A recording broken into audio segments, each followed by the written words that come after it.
आज की हमारी कहानी है मंगल की दशा।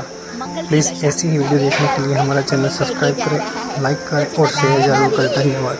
हाँ बेटी बताओ ना, इसकी शादी का योग कब बनेगा? हर लड़के को रिजेक्ट कर देती है।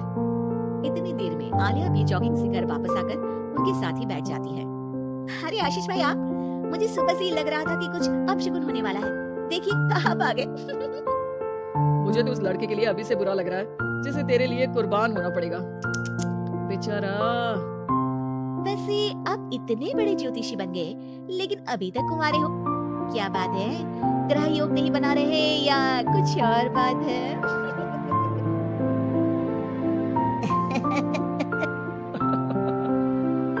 आलिया की इस बात पर वो और उसकी दादी हंसने लगते हैं, जिन्हें इग्नोर करते हुए माँ एक बार फिर उसकी शादी की बात पर आ जाती है। बेटा इसकी बात का बुरा मत मान, तू ये बता कि दिक्कत क्या है?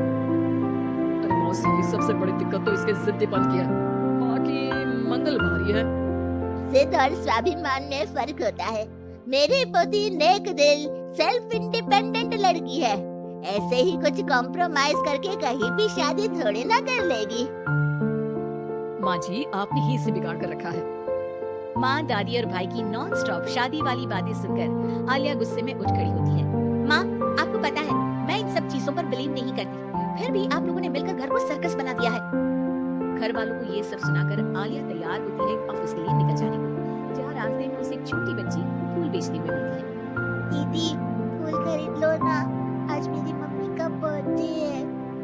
अच्छा, कितने के हैं?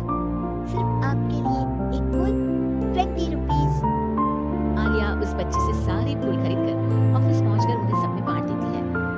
क्या बात है, ये फूल किस खुशी में बांटे जा रहे हैं? फूल मिलने से सबके चेहरे पर जो खुशी आई है ना, उसी की समझ लो। चलो काम करते हैं। ऐसे ही आलिया अपने आसपास के लोगों में खुशियां बांटते हुए डेली लाइफ बहुत खुशी से जी रही होती है। दिन बीतते रहते हैं। एक शाम आलिया और उसकी दोस्त आइसक्रीम खरीदने जाती है। भैया 2 चॉकलेट आइसक्रीम देना। तुम्हारा चॉकलेट आइसक्रीम से प्यार मुझे आज तक समझ नहीं आया। आइसक्रीम लेकर आलिया की दोस्त तो वहाँ से चली जाती है, लेकिन जैसे ही आलिया जाने लगती है तभी एक जरूरतमंद बच्चा उसके पास आता है। दीदी आइसक्रीम खिला दो। आलिया बिना कुछ सोचे अपनी आइसक्रीम उसे दे देती है। ये सब देख वहीं खड़ा देव आलिया के पास आता है। आप उसे पैसे भी तो दे सकती थी। हाँ दे सकती थी, पर पैसे तो आगे उससे कोई दूसरा भी छीन सकता था, लेकिन इस आइसक्रीम को खाकर उसे जो खुशी मिलेगी ना वो कोई नहीं छीन पाएगा। Wow, deep thought. आज से मैं भी ऐसे सोचना शुरू करूंगा। वैसे मेरा नाम देव है। हेलो देव, मैं आलिया हूँ।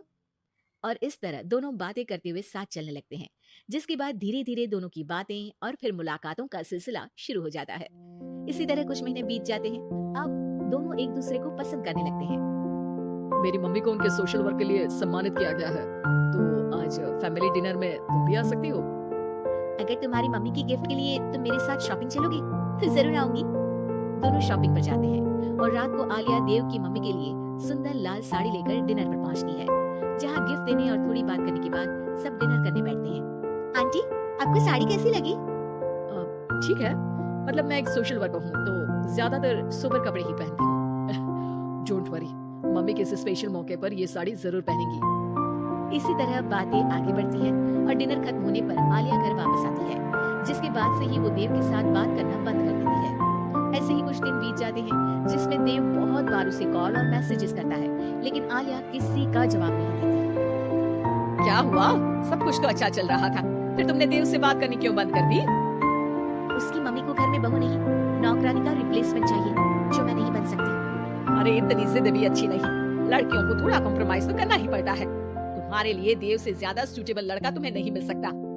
माँ उसे ये सब बोल ही रही होती है कि उसके फोन पर मैसेज आता है, जिसे पढ़कर वो तुरंत घर से निकलकर हॉस्पिटल पहुंचती है, जहां देव अकेला परेशान खड़ा होता है। पर आलिया उसके पास न जाकर एक कमरे में जाती है और कुछ देर बाद बाहर निकलकर घर वापस आ जाती है। इसके कुछ दिनों बाद देव और उसकी मम्मी आलिया के घर आते हैं। अगर तुम हॉस्पिटल आकर ब्लड डोनेट नहीं करती तो शायद आज मैं यहाँ सबके साथ नहीं होती। तुमने मेरी आंखें खोल दी। मैं आज तक हर काम करते हुए यही सोचती थी कि सोसाइटी क्या सोचेगी, लेकिन तुमने मुझे समझाया जो नेक होते हैं उन्हें किसी दिखावे की जरूरत नहीं, उनका काम ही सब कुछ है। आंटी, अगर देव ग्रुप चैट में ब्लड नीडेड का मैसेज नहीं डालता तो मुझे पता भी नहीं चलता। वो तो ठीक है, तुमने साड़ी नोटिस की, स्पेशल मौका। आलिया, मैं खाना बना लूंगा, घूमने जाने पर सारा सामान उठा लूंगा। प्लीज शादी के लिए हाँ बोल दो। अगर खाना दोनों मिलकर बनाए और घूमते हुए जब जो थके दूसरा उसे लाइफ लॉन्ग संभालने का वादा करे